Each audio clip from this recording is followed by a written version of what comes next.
Okay, hi everyone. Thank you again for joining us for our second talk of the year. Again, those of you who joined us for the last talk will be familiar with Sophie, so we're delighted to have her again, speaking about a very kind of unseen or unknown part of the Silk Road. So this time we've kind of shifted our attention away from Central Asia slightly to the Himalayan region of India.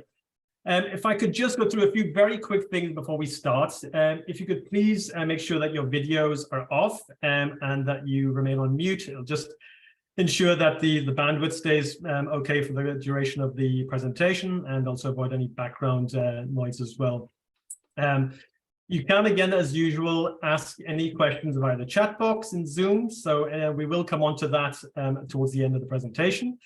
This presentation is going to be slightly different in the sense that Sophie will be speaking maybe for 15-20 minutes at the start, and she'll be giving kind of the Silk Road context to Kashmir and Ladakh. And then I will be speaking for maybe 10 to 15 minutes after her, a bit of a whistle-stop tour, with hopefully some really nice images as well, giving you a flavor of what you can expect to see on the trip that we're running later this year. So without further ado, I am going to hand the reins over to Sophie. And as you can see, she's the Bright Guide author of Ladakh, Jammu and the Kashmir Valley. So Sophie, over to you. Thank you very much, Raoul, for the kind introduction and the invitation to talk to you all today. When I mention the Silk Roads, people immediately think of China, Central Asia, and possibly Iran. But the historical reality, as you'll know if you heard my Silk Road Secrets of Uzbekistan lecture a few weeks ago, is that there was not just one road running east to west. Rather, there was a web of interconnected trading routes crisscrossing Eurasia, stretching north into Russia and south into the Indian subcontinent too. My own interest in the Silk Roads, and indeed in Asian histories, cultures and languages more generally, started in South Asia. Like many Brits, I'm at least the fifth generation of my family to have lived, worked, or studied in what was nicknamed the Jewel of the Crown, alluding to its status as Britain's most prized colonial possession. I first travelled to India in my late teens, and I read South Asian studies at university, spending a year of my degree in Jaipur. For more than a decade, India had me in her thrall, and I was fortunate enough to have ample time to explore, studying Hindi in Rajasthan and Uttarakhand, filming in Delhi and West Bengal, and in a fit of what must have been madness, driving an auto rickshaw right across India from Kolkata to Amritsar along the Grand Trunk Road. Right from the start, though it would take me several years to get there, I had my heart set on going to Kashmir. My Aunt Margaret, a brilliantly intrepid, if somewhat terrifying lady, hitchhiked over the Khyber Pass on her way to Kashmir in the early 1960s. And I remember when I was a child, seeing her photos of picnicking in Srinagar and wandering among the wooden buildings of the old city. My university studies, and the history courses in particular, made me fascinated with the Mughal emperors. Kashmir, especially the Shalimar Gardens, was the Mughals' playground, the place which reminded them of their ancestral homeland in what is now Uzbekistan. And Shah Jahan is often quoted as having said, "If there is paradise on earth, it is this." I made it to Kashmir finally in 2013. UK publisher Bratt Travel Guides asked me to write a new guidebook to the region. And so I spent a long and hot but unforgettable summer working my way not only along the Kashmir Valley, but also the neighbouring regions of Jammu and Ladakh. One of the things I love most about guidebook writing is that you have an extended period to learn about a place, to meet people, and to see the small, out-of-the-way locations that most tourists would miss. By this time, I was already working in Central Asia, but I returned often to Kashmir and Ladakh over the next few years. I saw more and more similarities between the two regions, geographically and culturally, and it fascinated me. To me, Kashmir felt as much like Central Asia as it did India. Yes, there's a physical proximity, but I think it's more than that. The title of my talk tonight, and the tour I'm leading for Travel the Unknown in July, is the Himalayan Silk Road. It situates Kashmir and Ladakh in their broader geographical and cultural context as part of a much bigger network. I adore maps. It may be stating the blindingly obvious, but they help us visualize the world in which we live. Here on the screen is a reasonably comprehensive image of the main Silk Roads, showing us where they went. Right in the center of the map, you can see Taxila, the ancient capital of the Gandhara Empire in what is now Pakistan. And to its northeast, just above the red line, Khotan, the former capital of a Buddhist kingdom in China. If you could follow that route across the mountains today, it would take you through Kashmir and Ladakh. At this time, the time of the map and of Gandhara and later Khotan, so I'm talking about approximately 500 BC through to 1500 AD, the greatest concentration of trade routes and major population centres was to the north of Kashmir, along the Silk Roads between Turkey and China. It's hard to imagine it today, but in 1200, Merv in Turkmenistan may have been the biggest city in the world, with a population of 500,000 people. For comparison, the population of London at that time was 30,000. India wasn't empty, far from it, but with a long and relatively accessible coastline, it made more sense for people and goods to travel by water than over land. Now, Kashmir is a long way from the sea, stating the blindingly obvious there, and relatively far north. So it's logical that its strongest ties were with Afghanistan, Central Asia, and China, and the big population centres there, rather than with the Indian cities to the south. Remember, at this time, international borders were not where they were today. The concept of a state did not exist in the same way. And though long-distance journeys were hard, you didn't need a passport or a visa to pass from one empire, kingdom, or other such territory to the next. This becomes very apparent when you visit the Munshi Azizbat Museum of Central Asian Trade Artifacts in Kargil. Munshi Azizbat was born in the mid-19th century, long after the heyday of the Silk Roads, but before the solidification of international borders, which finished it off entirely. He was a merchant and, for a while, a patawari, a tax collector. And with the profits from his trading business, he built the Azizbat Sarai in 1920. A sarai was a roadside inn for travelling merchants, a motel with storage facilities, if you like. Elsewhere on the Silk Road, we would call it a caravanserai, literally a sarai for the caravans. Business was buzzing. Thanks to Kargil's location, the sarai had customers from Central Asia and China, from Tibet, and from India. It was a substantial building, 3 stories high, and with 7 shops inside, as well as the inn, stabling for horses, and secure storage for goods. Trade continued to flourish throughout the 1920s and 30s, but after the partition of India and Pakistan in 1947, borders hardened and the old trading routes were blocked. After thousands of years of toing and froing, contacts between the merchants of Central Asia and Kashmir ceased. There was nothing that Munshi Azizbat could do. He locked the doors of his sarai with all of the goods still inside, and 2 years later he died. It would be almost half a century before Munshi Azizbat's descendants, umming and ahhing what to do with the by now dilapidated building, would unlock the doors to the sarai. Inside, everything was just as Munshi Azizbat had left it. There were saddles, bridles, and other equestrian accessories, weights and measures, carpets and rugs, kitchen utensils and hookah pipes, arms and ammunition, lamps, buttons, stationery, toothbrushes, shaving blades, shoe polish, everything you could possibly think of. Thankfully, rather than disposing of this eclectic collection, Munshi Azizbat's family decided to open a museum in his memory.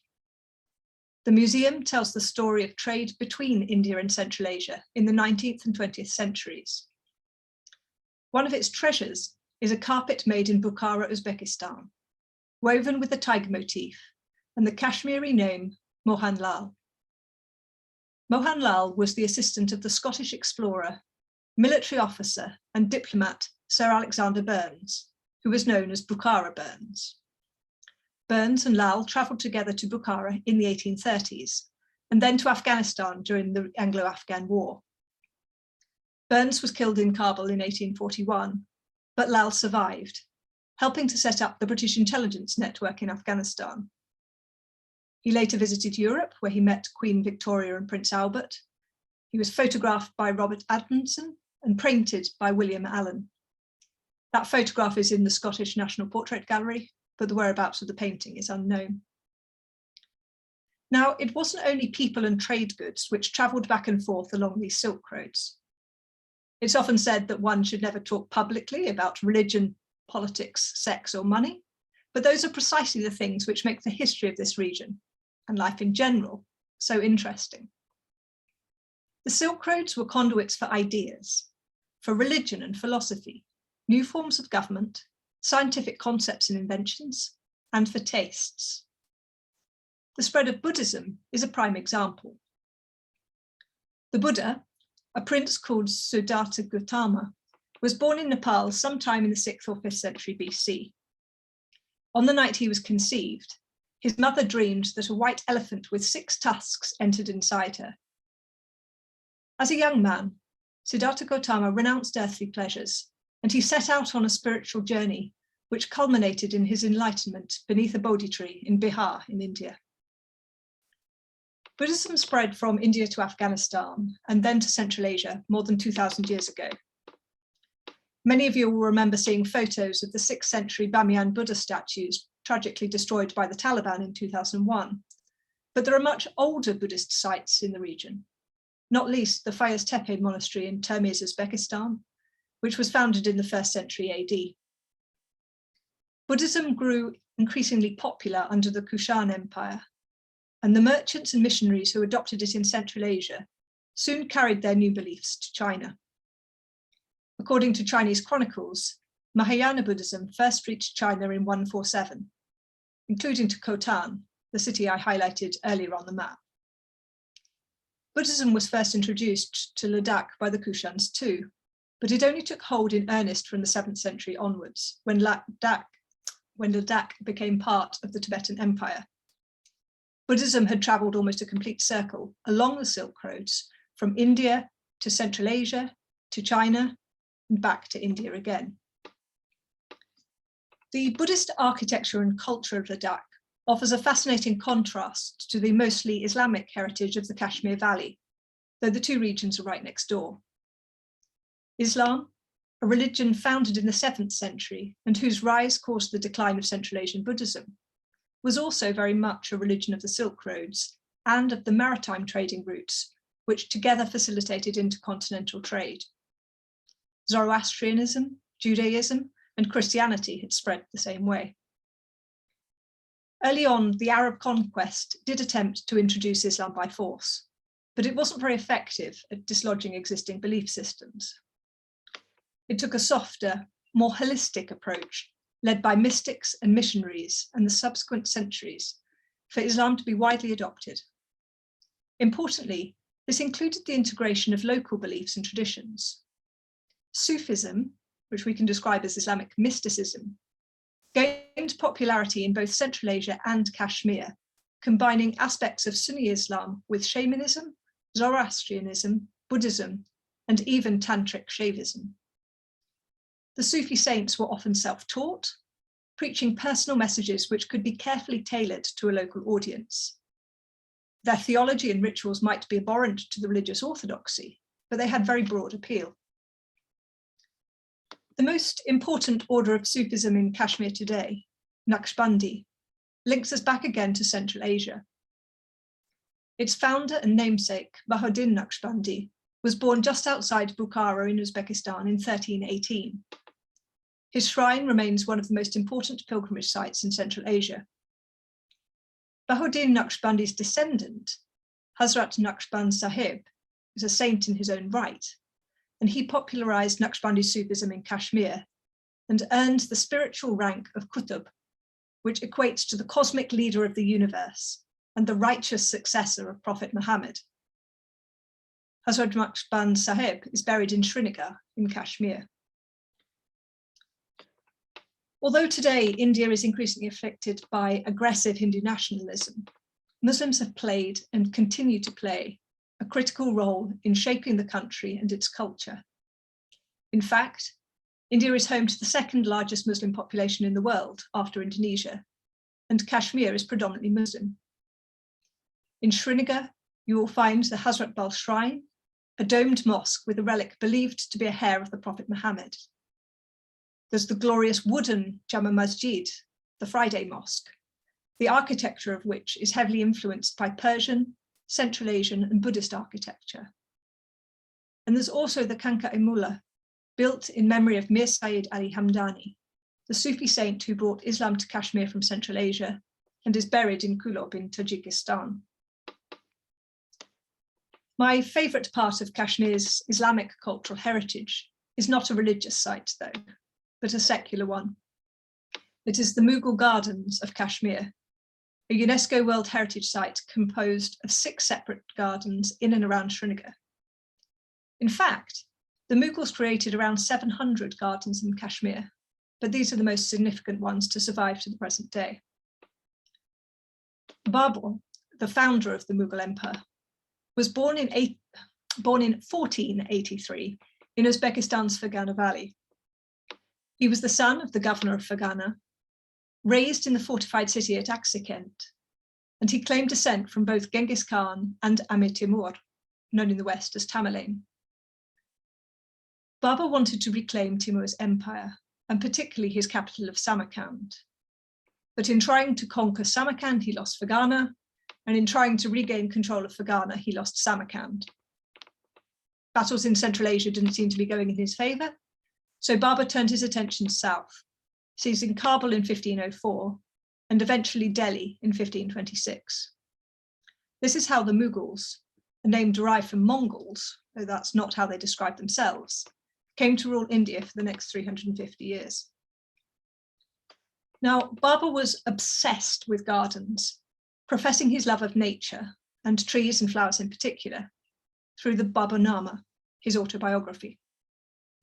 At first, he complained bitterly about India's landscapes, missing the scenery of his lost homeland.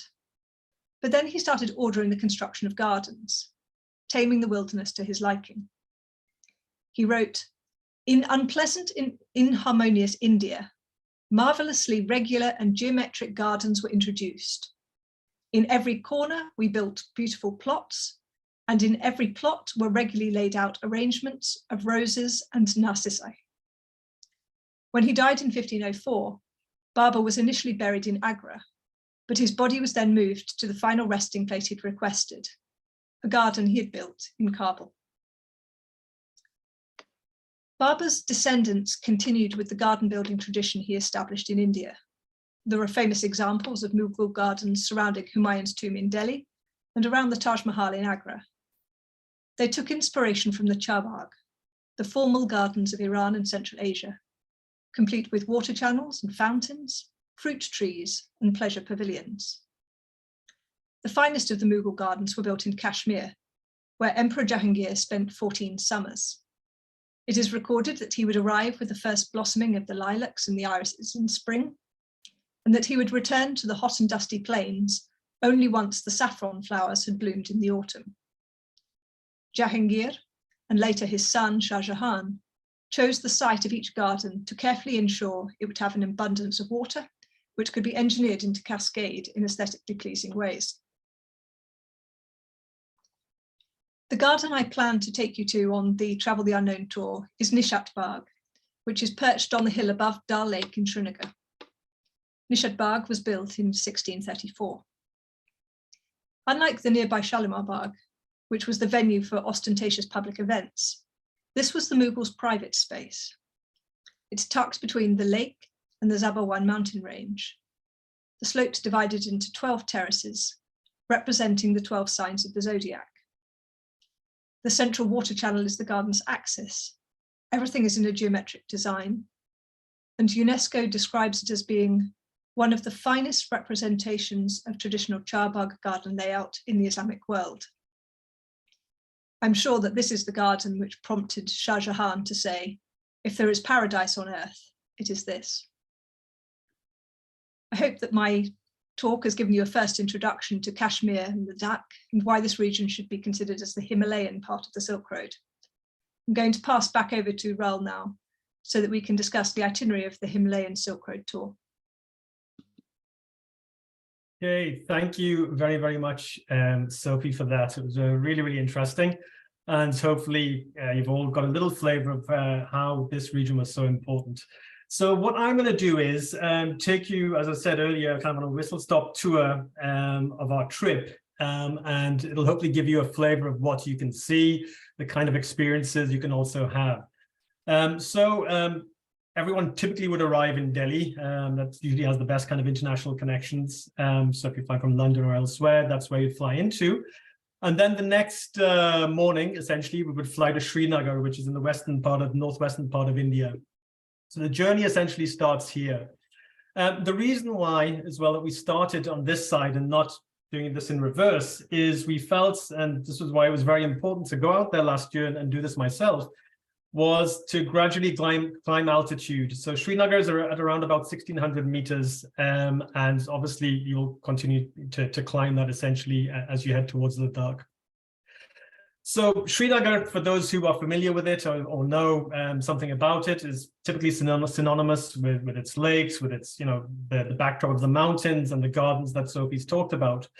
So here are some images of a shikara, typical shikara on the lake. Again, you'll see many people trading on the lake as well. So here's someone selling flowers, and yeah, you can see vegetables and everything else traded there as well.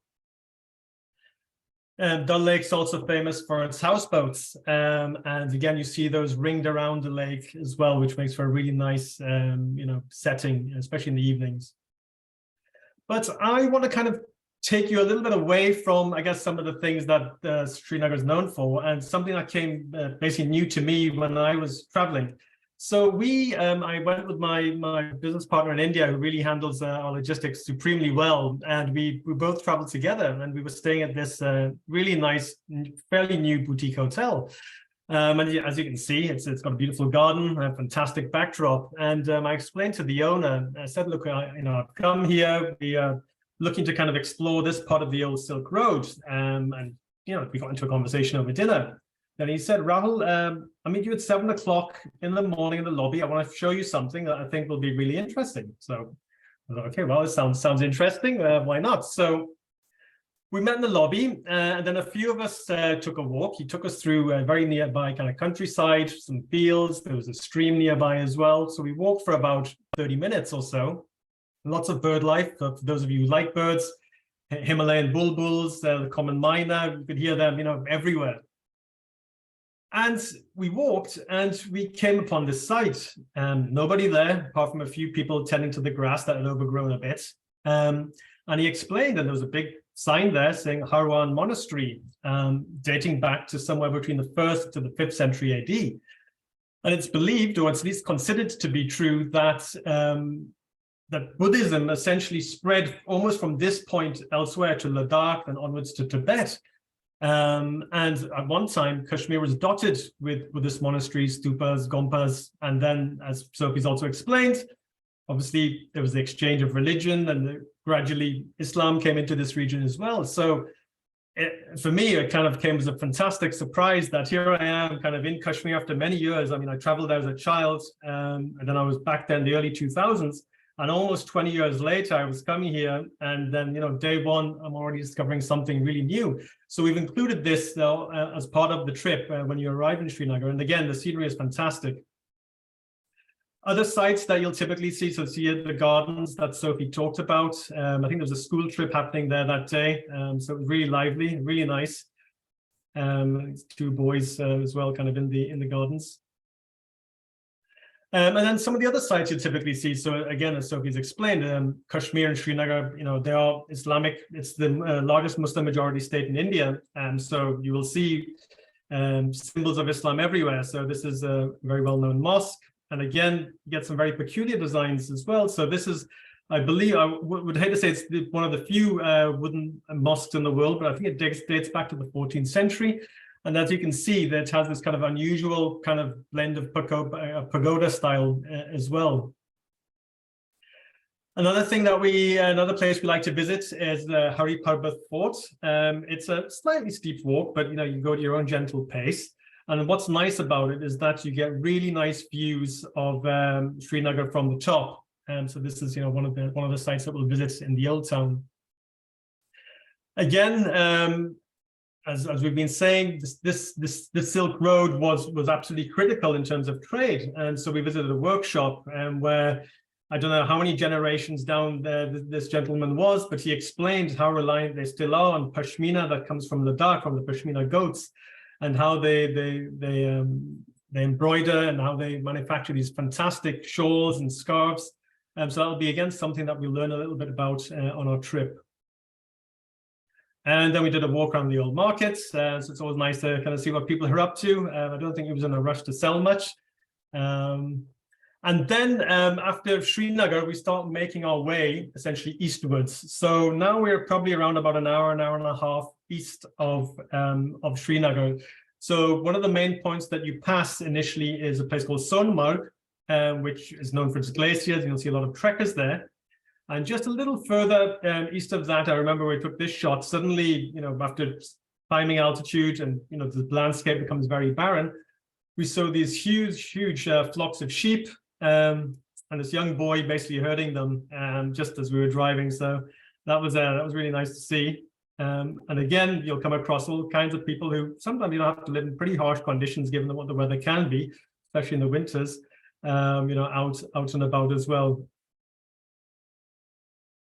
And I'm just going to share a few photographs of some of the absolutely incredible scenery that you're likely to see. I've been fortunate to have traveled a lot in the world. And I can honestly, hand on heart, say I don't think I've seen scenery like this anywhere. It was absolutely breathtaking. And I think the nice thing about a drive like this is that as the light changes, even if you're looking at the same mountain range or the same set of hills, it can look vastly different. And again, just some more photographs of what you are likely to see. And here's some schoolgirls. It's definitely a lot more scenic than my walk to school was. But yeah, again, just coming back from school. Again, just a few more pictures. Then our first kind of important stopping point once we've left Srinagar is the Kargil War Memorial Museum. So Kargil is a district as well as a town in Ladakh. And the war memorial is situated about an hour to an hour and a half outside or before Kargil in a place called Dras. So we'll make a short stop there. It's kind of a bit of a somber reminder to the conflict that took place in 1999 when Pakistan had invaded India and over the line of control. And it has a museum as well, which is going to be quite moving because you'll see letters written by soldiers to their family members. And it's an important stop on the journey. We then stopped because there's an excellent guide who hopefully you'll be meeting. His name was Amil, and we saw a photo of him earlier in the museum, in the Munshi Aziz Bhatt Museum. But he's also a real, I don't want to say entrepreneur, but he's really trying to push ecotourism and conservation in this region, and he's also setting up something to help with brown bear sightings. And this is one of the best regions to spot the very endangered now Himalayan brown bear. So we stopped. We probably weren't there at the right time of day, just to see. Unfortunately, I mistook probably about 10 boulders for bears, but unfortunately, I did not see any. And then continue the journey. As you can see, this is now kind of getting a bit slightly kind of later in the day, but spectacular. You'll see winding rivers, valleys, and then these kind of almost this like an oasis, suddenly this kind of burst of greenery that you'll see whilst driving. And so Sophie's already talked about the museum in Kargil. So one other thing that we do there that for me again was something I did not know about, to be honest, before I got there, is a very short drive from Kargil is the abandoned village of Hundarman. Now, when India was partitioned, obviously it was a very bitter and bloody partition. Hundarman fell into Pakistan when the borders were created. But then after the 1971 war, India recaptured the village and essentially Over time, I guess the village had become abandoned. And again, what Muzammil has set up there is really fascinating. This is basically walking towards those set of houses. Is he set up what's called the Museum of Memories. And what this does is, in a way, it commemorates kind of those families that were living on the border. And we see some of the belongings, the way they used to live. And I want to draw particular attention to this photograph. Because for me, I was absolutely astounded from what I learned. So here you see 3 1 rupee notes, but it's the bottom note which is the most interesting one. So as we've said, India and Pakistan had a pretty bitter and a very bloody partition. But when the country was divided, there was no central. Pakistan did not have a central bank. So for 1 year after independence, the Indian government was actually printing currency for Pakistan. So this note, you'll see at the top of this note, it says Government of India, 1 rupee. Then to the left of it, in the white area, it says then Government of Pakistan. And you see some Urdu script there. And then a photo of King George. So that for me was fascinating because it was something that was almost unthinkable. But I guess these were the practical situation, the situations that the 2 countries were placed in. So yeah, so it's a very, very, very interesting place to visit, and they've converted a few of the rooms into these kind of almost, this kind of a museum essentially of some of the artifacts and things that used to belong to. This is a game, I believe, that they used to play there. So that was really, really interesting, and so we do that as a short excursion from Kargil. And if you look at the patch, not the one on my head, sorry, the one to the left, the green patch there, that is apparently a village in Pakistan. So that's how close we get. So we're on the line of control, and that's green area there is a village in Pakistan. We then continue eastwards and on our way to Leh. So again, you can see how absolutely stupendous the scenery is. And we stopped en route at Lamayuru, and again, you'll be stopping there as well. And although you start seeing hints of Buddhism when you're driving from Srinagar to Kargil, it becomes much more apparent when you're driving from Kargil through to Leh. So Lamayuru is a very important and very old Buddhist monastery in that area. Here, an old lady was walking to the monastery, and I was surprised, I was slightly shocked to see that she was carrying a little baby as well in the back of a basket. As I mentioned, this is Buddhism, is now we're really in kind of the Buddhist territory really of India, and this is probably one of the most iconic monasteries in Ladakh. It's the Piksay Monastery, which is very close to Leh, and again, this photograph in a way epitomizes what, for me, makes Leh so special. So in this photograph, essentially, you can see 3 religions. You have the Sikh temple, the Gurdwara here on the right. You have the Buddhist stupa at the top, and then you have the green dome, the minarets of the mosque here. And you literally have, people and, religions living, cheek by jowl here in Leh.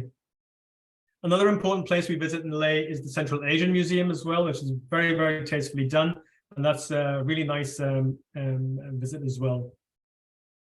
This, I believe, is Stoke Palace. Again, fascinating architecture. We do a nice kind of tour, inside the palace.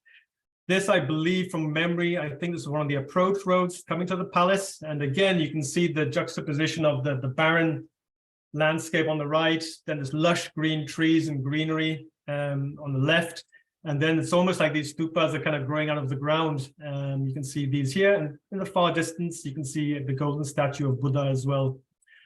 And this is, I think, Maitri Buddha in Diskit. So once when we leave Leh, we head towards the Nubra Valley. We will be crossing Kardungla Pass. So that is the highest point at which you would be on this trip. Kardungla is if I'm correct, is around about 5,500 meters. So you are fairly high up. We just stopped there. We advise those who don't want to get out of the car for a photo stop, they don't have to. But then we quickly descend again. So that will be the highest point on the trip, is Kardungla Pass. And this is in Diskit. Nubra Valley is kind of known for its kind of silver sand dunes and these double-humped camels, Bactrian camels. So again, you'll see the landscape is very, very different to what you will have seen if you consider that only some days back you were in Srinagar, seeing the sights there, and it's almost you're in an alien world now, out in the wilderness of Ladakh.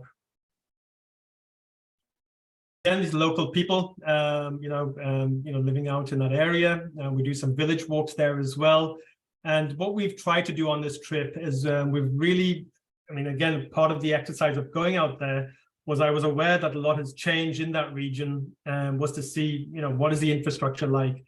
And I was actually very surprised to see how good the roads are. Maybe that's one benefit of there being some kind of army presence in that area, because the roads have all been developed.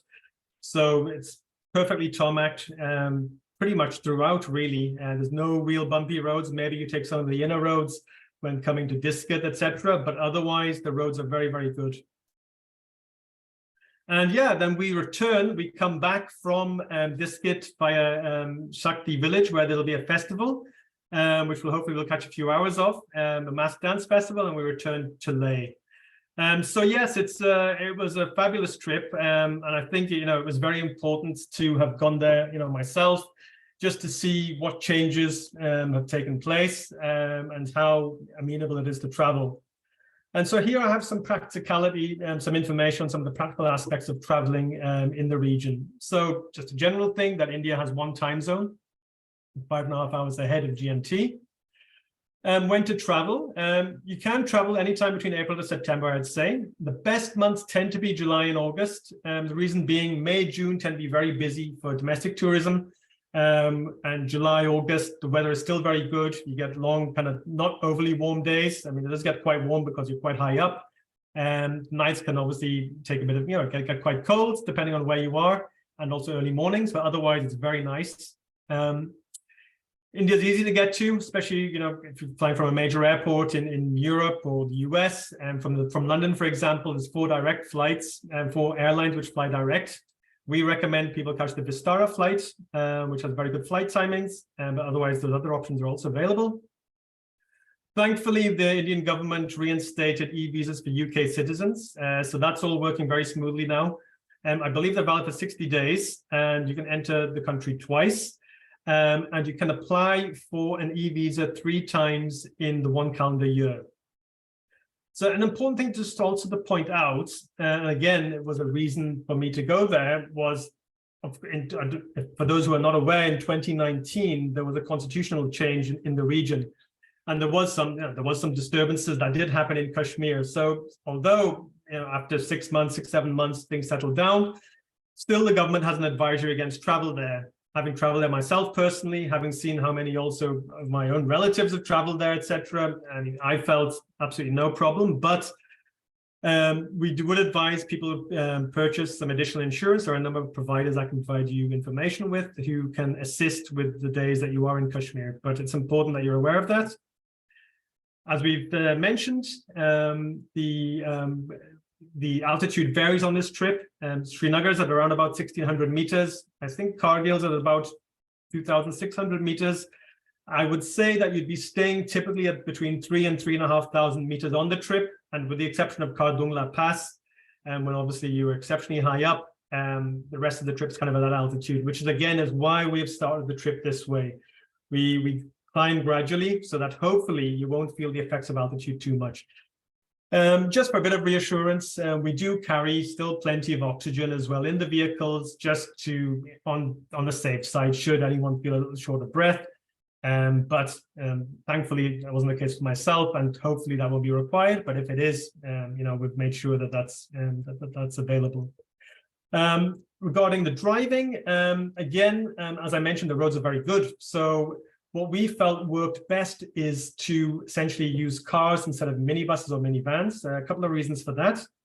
One is because we are climbing, journeys would take significantly longer.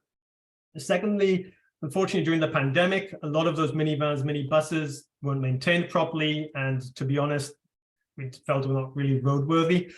So you'll have comfortable vehicles, four-wheel drive vehicles that will, ensure that you drive, in comfort between places.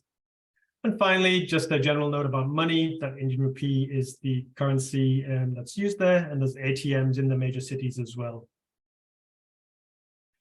Okay, so hopefully I've covered everything in the time that we had. I'm conscious that we allowed 45 minutes for this, so excuse us if we overrun slightly. We're happy to answer any questions. I'll bring Sophie back in here for the chat as well. And if anyone has any questions, by all means, feel free to ask. So Sophie, in terms of the I guess the Silk Road experience, and you've obviously traveled Central Asia, and you've obviously traveled this region as well. Of course, they're quite different. But what for you was your most interesting part of this particular journey, or your time in Kashmir and Ladakh, from the Silk Road perspective? I think the thing which fascinates me most about the Silk Road in Kashmir and in Ladakh is the architecture and the architectural influences. You saw in the pictures that we shared earlier the similarity of some of the buildings with the Persian architectural style, with the Buddhist architectural style, the sort of Tibetan feel, and you do really feel that this region is a microcosm of all sorts of different cultures.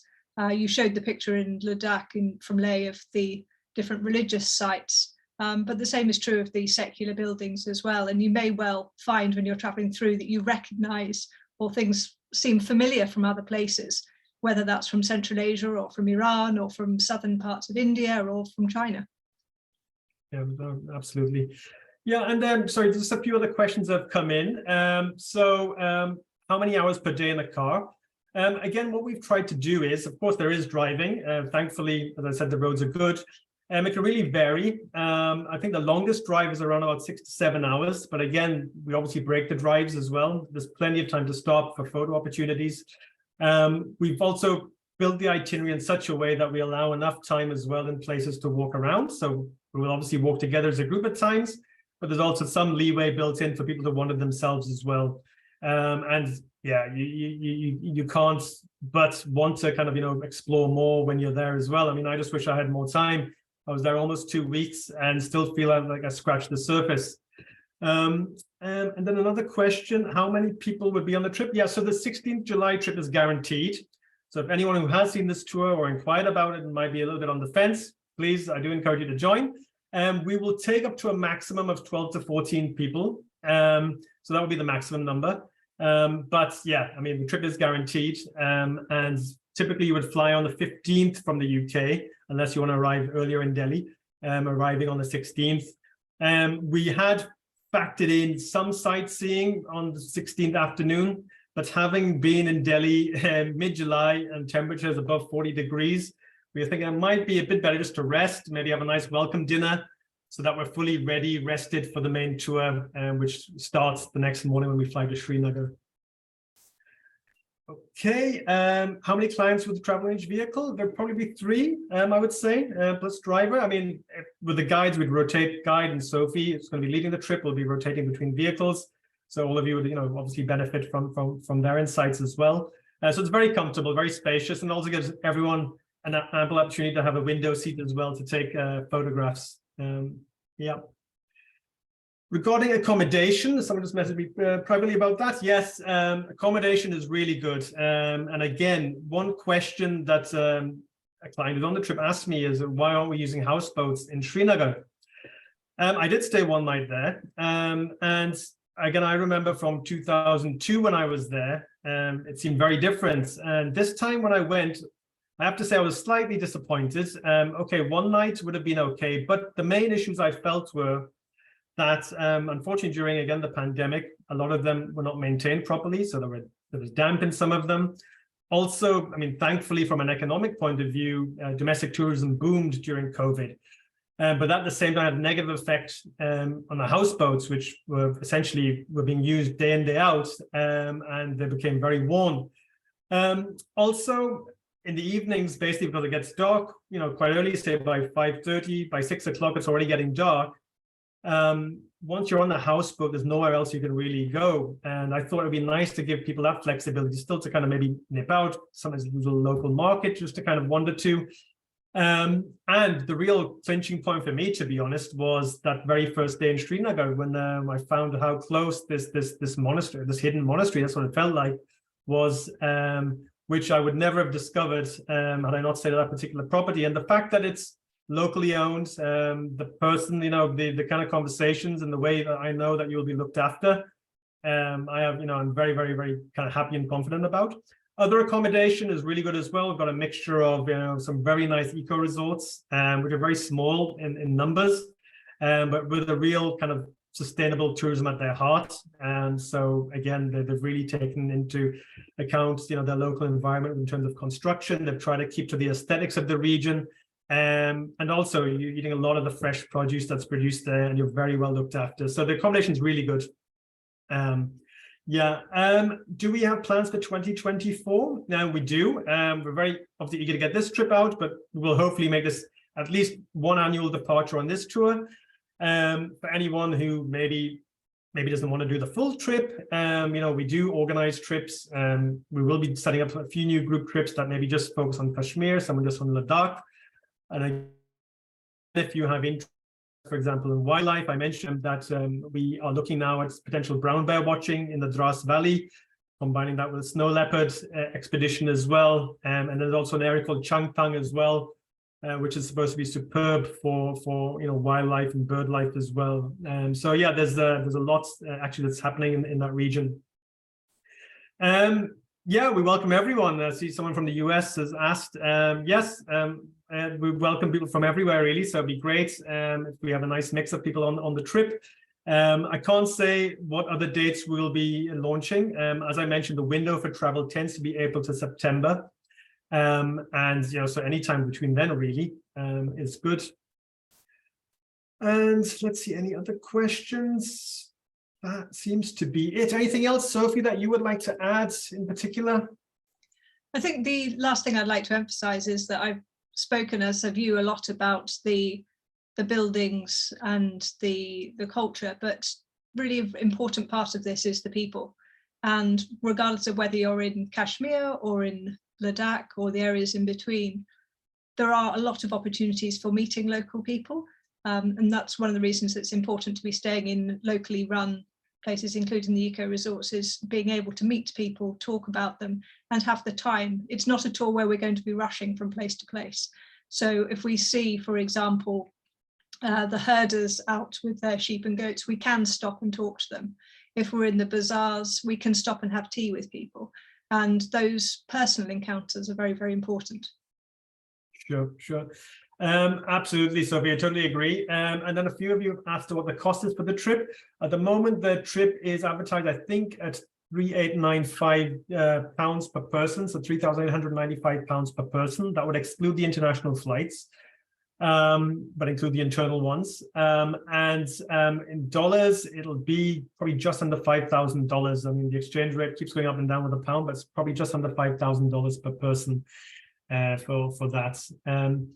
In terms of different hotels during the tour, I think from memory, there are probably 4 or 5 different hotels. We stay in Srinagar, Kargil, we're there for 2 nights. We're in Leh, Biscuit, and then back to Leh. So I think it's probably 4 or 5. Single supplements. Unfortunately, single supplement is, it is what it is. It's £895 from memory, is the cost of a single room supplement. Temperatures, I can see someone has asked. Temperatures were actually very nice. Daytimes they were in the kind of the low 20s to mid 20s. It could feel a bit hotter sometimes because of the sun. But as I said, at nighttime it did dip in places. Obviously, when you're somewhere as high as Khardungla Pass, although we're there very momentarily, you'll feel a lot colder. But otherwise, it was probably kind of probably below 10 degrees, probably in the evenings. But again, the accommodation you're in, you'll be perfectly warm. One other thing actually I forgot to mention, which was just nice for me to see, is is the variety of cuisine there as well. Obviously North Indian cuisine is available everywhere there, but Kashmiri cuisine, as Vazwan cuisine, is something that you should all certainly try. Although I'm a vegetarian, there's plenty of choices for vegetarians as well. And Ladakh has got fantastic vegetarian cuisine because so many Ladakhis are vegetarian Buddhists. Yeah. No, the food is really good, and the food is really good, and the fact also that when we are eating in the accommodation, a lot of stuff is literally produced kind of from the garden or from just sourced very, very locally. I mean, Kashmir, for example, itself and the Ladakh region as well is famous for its apples and apricots, although they don't blossom at the time of this particular trip. But you'll still see plenty on your trip as well. And I mean, I remember so many things in Ladakh are made from apricot oils, jams, you name it. Apricot will find its way into certain things. But yeah, the food was really good, very, very interesting. Leh is quite a modern town to a certain extent, but again, it's managed to still hold on to its traditions as well. And then obviously, once you kind of go into the wilderness of Ladakh, still thankfully, many parts are untouched. And Sophie, one thing that you mentioned to me, and I saw for myself as well, is that for dark skies, I think there's probably few places in the world, once you're away from some of the cities, where you get such phenomenal dark skies. Is there anything you'd also want to add to that, or? If you're interested in astronomy at any level, because there is so little light pollution, it's incredibly clear. So even with the naked eye, you can expect to see the edge of the Milky Way and all of the constellations much, much more brightly than you would do in Europe. Yeah, absolutely. All right. Well, I mean, if anyone has any questions, about this trip or anything else, or anything just regarding Kashmir and Ladakh in general, any practical information you still want to know about, or something that we may not have covered, by all means, just drop me an email. Our website's www.travelleon.com, and obviously our contact details are there. Do see if you can make it. The trip is guaranteed. It'd be great to have more people on that. As I said, we'll be capping it between 12 to 14 people. But otherwise, if we don't see you then, hopefully we'll be holding another webinar in the near future, for which I'll send more information on. But thank you again, Sophie, for joining us and enlightening us about the Silk Road and this region's kind of connection with that. And for everyone for joining and giving up your evening or mornings if you're in the US today. And I know obviously some colleagues in India as well are joining, so it's great to have you join as well. All right, then everyone have a good day, good evening, and you take care. Thanks then. Bye-bye.